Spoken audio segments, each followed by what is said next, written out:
بو بکر و عمر جنتی جنتی، بو بکر عمر جنتی جنتی۔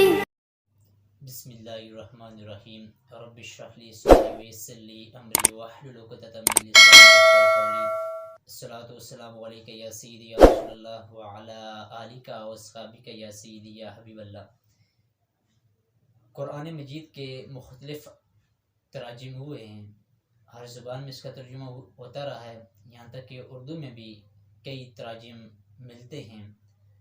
تو اگر بندے نے قرآن مجید کو سمجھنا ہے یا اشارات کو، قرآن مجید کے اشارات کو سمجھنا ہے، تو وہ کون سا ترجمہ پڑھے جس سے وہ قرآن مجید کو صحیح سمجھ سکتا ہے؟ تو اس حوالے سے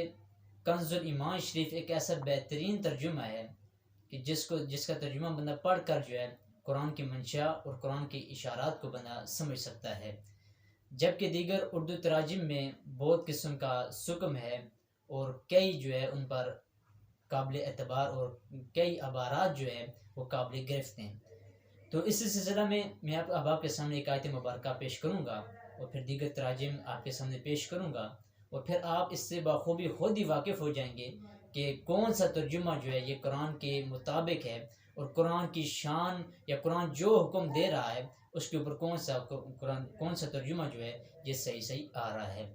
تو اسی والے سے سورہ آل عمران کی آیت مبارکہ ہے، آیت نمبر 142 ہے۔ اللہ تبارک تعالیٰ ارشاد فرماتے ہیں وَلَمَّا يَعْلَمِ اللَّهُ الَّذِينَ جَاهَدُوا مِنكُمْ وَيَعْلَمَ الصَّابِرِينَ۔ تو اب یہاں پر میں آپ کے سامنے تراجم پیش کرتا ہوں دیگر اہل سنت کے علاوہ۔ تو یہاں پر ترجمہ ہوا ابھی اللہ نے تم میں سے ان لوگوں کو جانا ہی نہیں جنہوں نے جہاد کیا اور نہ صبر کرنے والوں کو۔ اب خود ملاحظہ کیجئے، یہاں پر اللہ کے علم کی نفی کی گئی ہے۔ آگے گور مترجم میں وہ لکھتے ہیں حالانکہ ابھی اللہ نے تو یہ دیکھا ہی نہیں کہ تم میں کون ہیں جو اس کی راہ میں جانے لڑانے والے اور اس کی خاطر صبر کرنے والے ہیں۔ یعنی اس سے بھی یہ ترجمے سے یہ چیز اخذ ہو رہی ہے کہ اللہ کو ابھی نہیں معلوم کہ تم میں سے کون جہاد کرے گا اور کون جو ہے صبر کرے گا، یہ اللہ کو معلوم نہیں۔ اسی طرح ایک اور بندہ وہ کہتا ہے ابھی تک معلوم نہیں کیا اللہ نے جو لڑنے والے ہیں تم میں، اور معلوم نہ کیا ثابت رہنے والوں کو۔ تو ناظرین، یہاں پر آپ نے دیکھا کہ یہاں پر میں نے آپ کے سامنے 3 تراجم کو پیش کیا ہے،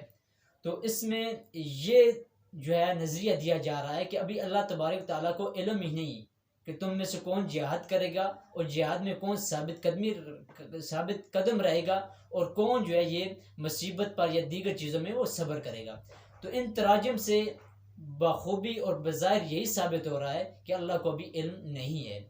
جبکہ قرآن مجید کے مطابق قرآن مجید یہ آیت خود یہ ترجمہ جو ہے یہ قرآن مجید کی کئی آیات کے خود مخالف ہو جائے گا، کیونکہ قرآن مجید میں بار بار یہ آیت مبارکہ آئی ہے انہ علیم بذات الصدور، کہ خالق کائنات وہ ہستی ہے جو سینوں کے خفیہ رازوں کو بھی پہچانتا ہے،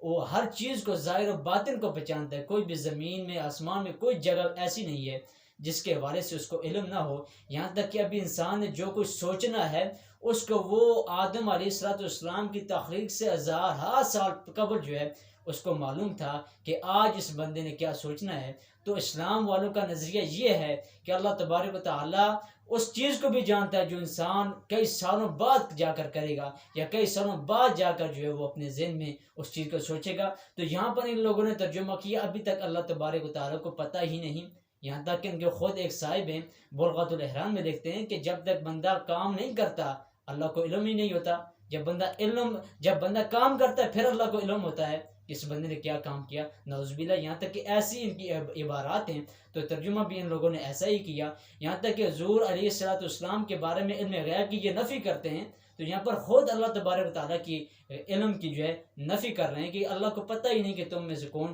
جہاد کرنے والے ہیں اور کون جو ہے یہ صبر کرنے والے ہیں۔ تو بہرحال اب میں آپ کے سامنے سیدی اعلیٰ حضرت رحمۃ اللہ تعالیٰ علیہ کا ترجمہ پیش کرتا ہوں، اور آپ بخوبی خود واقف ہو جائیں گے کہ اعلیٰ حضرت رحمۃ اللہ تعالیٰ علیہ نے کس احتیاط کے ساتھ جو ہے ترجمہ کیا اور کتنا ہی بہترین ترجمہ کیا، اور جس پر کوئی بھی بندہ اعتراض نہیں کر سکتا۔ آپ ترجمہ کرتے ہوئے لکھتے ہیں اور ابھی اللہ نے تمہارے غازیوں کا امتحان نہ لیا اور نہ صبر کرنے والوں کی آزمائش کی۔ اب دیکھیے کتنا فرق ہے ان اس ترجمے میں اور جو دیگر میں آنے آپ کے سامنے تراجم پیش کیے، اس میں کتنا فرق ہے کہ یہاں پر اعلیٰ حضرت فرماتے ہیں غازیوں کا امتحان نہ لیا، یعنی امتحان نہ لیا، بات یہ نہیں ہے کہ علم ہی نہیں ہے، یہ پتہ ہی نہیں ہے کہ صبر کرنے والے کون ہیں، یا جہاد میں کیا ہوگا، یا جنگ میں کون ثابت قدم رہے گا، یہ اس کا پتہ ہی نہیں، یہ نہیں ہے، بلکہ یہ کہ غازیوں کا امتحان نہ لیا۔ جس طرح ممتحن کو پتہ ہوتا ہے کہ شاگرد نے کیا کرنا ہے، تو یہاں پر بھی یہ اللہ امتحان لینا چاہتا ہے کہ تم میں سے کون امتحان کو پاس کرے گا اور کون جو امتحان میں فیل ہو جائے گا۔ تو یہاں پر اعلیٰ حضرت رحمۃ اللہ تعالی علیہ نے ترجمہ کیا کہ ابھی اللہ نے تمہارے غازیوں کا امتحان نہ لیا اور نہ ہی صبر کرنے والوں کی آزمائش کی۔ تو سامعین، یہاں پر آپ نے دیکھا کہ اعلیٰ حضرت کا ترجمہ کتنا بہترین ترجمہ ہے، جس پر کوئی اعتراض نہیں، اور جس میں شان الوہیت بھی جھلکتی نظر آتی ہے اور ہر چیز جو ہے واضح ہے، اور اعلیٰ حضرت رحمۃ اللہ تعالیٰ نے اس انداز کے ساتھ ترجمہ کیا جس پر کوئی بھی اعتراض نہیں، اور کسی کی شان میں جو ہے تقصیر واقع نہیں ہو رہی۔ اگر کسی نے ترجمہ پڑھنا ہے یا قرآن کو سمجھنا ہے تو کنز ایمان شریف کو پڑھا جائے اور اس کا مطالعہ کیا جائے، جس کی وجہ سے، جس کے پڑھنے کے سبب جو ہے بندے کا ایمان جو ہے جگمگا اٹھتا ہے۔ وما توفیقی الا باللہ۔